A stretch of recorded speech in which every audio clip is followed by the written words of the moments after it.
Oke, selamat pagi, siang, sore, atau malam. Jadi di sini sebelum perkenalkan diri, nama saya Hanif Ananta Syidki dengan NIM akhir 069 dari Teknologi Rekayasa Otomasi angkatan 2023. Di sini saya akan menjelaskan tentang materi dari Simulink Motor DC yaitu Build DC dan PMSM. Oke, jadi di sini ada definisi dan tujuan. Jadi pada praktikum ini dirancang untuk memberikan pemahaman yang mendalam mengenai karakteristik operasional serta parameter kunci dari motor brushless DC atau BLDC dan juga dengan permanen magnet synchronous motor atau PMSM. Jadi untuk fokus pembelajarannya di sini terletak pada penguasaan metode pengendalian elektrik yang diterapkan pada kedua jenis motor. Dan memahami variabel-variabelnya ini diharapkan dapat mengidentifikasi perbedaan mendasar antara sistem komutasi elektronik pada BLDC dan sinkronisasi medan pada PMSM. Oke, jadi di sini untuk dasar teorinya yaitu dasar pengoperasian motor DC termasuk jenis brushless berpijak pada integrasi hukum Newton untuk rotasi dan hukum Kirchhoff untuk rangkaian listrik. Persamaannya yaitu dinamik motor menggambarkan bagaimana torsi yang dihasilkan dari interaksi medan magnet stator dan rotor berbanding lurus dengan arus yang mengalir melalui kumparan. Secara mekanis, pergerakan rotor dipengaruhi oleh momen inersia dan koefisien gesek, di mana percepatan sudut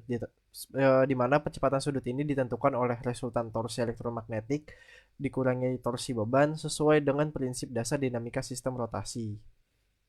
Untuk prinsip kerjanya sendiri yang motor BLDC yaitu komutasi elektronik dan sensor hal motor beroperasi sebagai mesin arus searah yang menggantikan sikat mekanis atau si brushlessnya itu dengan sistem komutasi elektronik untuk mengatur arah arus pada stator. Nah, proses ini tuh sangat bergantung pada umpan balik posisi dari hal efek sensor yang mendeteksi medan magnet rotor untuk menentukan urutan penyalaan kumparan dalam 6 langkah komutasi atau six step commutation, sorry. Melalui kendali pulse width modulation atau PWM, kecepatan motor dapat diatur secara presisi, sementara efisiensi tetap terjaga karena minimnya gesekan mekanis pada bagian komutator. Untuk hukum Newton dan Kirchhoff sendiri yaitu penerapannya ini melalui hubungan antara arus dan torsi pada grafik hasil simulasi. Pada hukum Kirchhoff, tegangan terpenuhi pada blok inverter yang mengatur distribusi tegangan ke setiap fasa berdasarkan pembacaan sensor. Sementara di hukum Newton yaitu rotasi dibuktikan pada grafik measure torsi, terlihat bahwa lonjakan torsi terjadi bertepatan dengan kecepatan pada grafik RPM untuk melawan inersia beban. Hal inilah yang menunjukkan bahwa persamaan dinamik yang menggabungkan torsi elektromagnetik dan hambatan mekanik telah diterapkan dengan benar. Nah, ini dia untuk model PMSM-nya.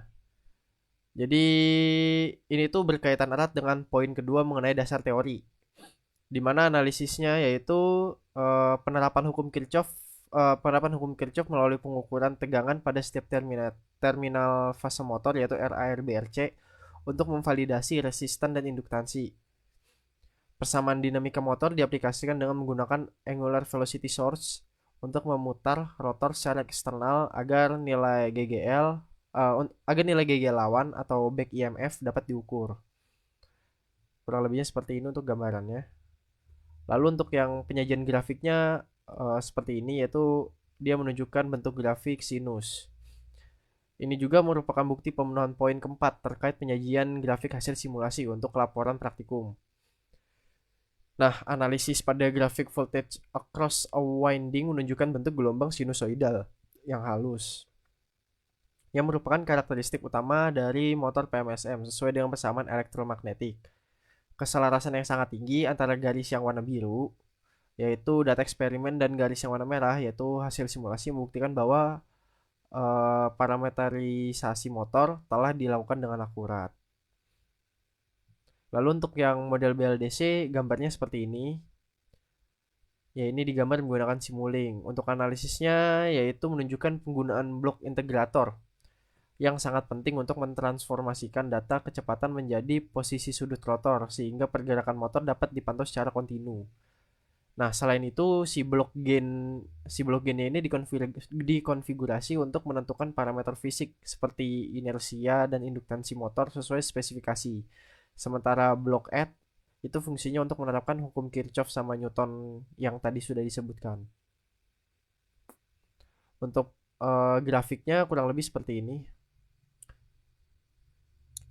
Nah, analisisnya yaitu grafik RPM menunjukkan respons kecepatan motor yang mengalami lonjakan transien saat menerima perintah perubahan posisi dan kembali stabil setelah mencapai target yang mencerminkan pemahaman tentang parameter inersia.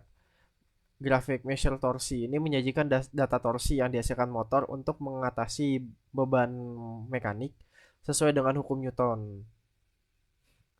Ya, jadi untuk kesimpulannya yaitu percobaan ini berhasil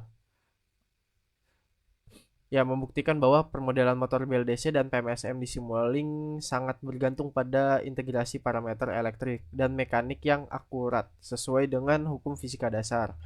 Untuk penerapan hukum yang tadi itu juga menjadi fondasi utama dalam membangun model yang stabil. Lalu penggunaan blok integrator terbukti krusial untuk mengkonversi percepatan menjadi kecepatan dan posisi sudut sehingga sistem kontrol dapat mengarahkan rotor ke target yang diinginkan secara presisi. Sekian untuk video pada kali ini. Terima kasih. Sampai jumpa.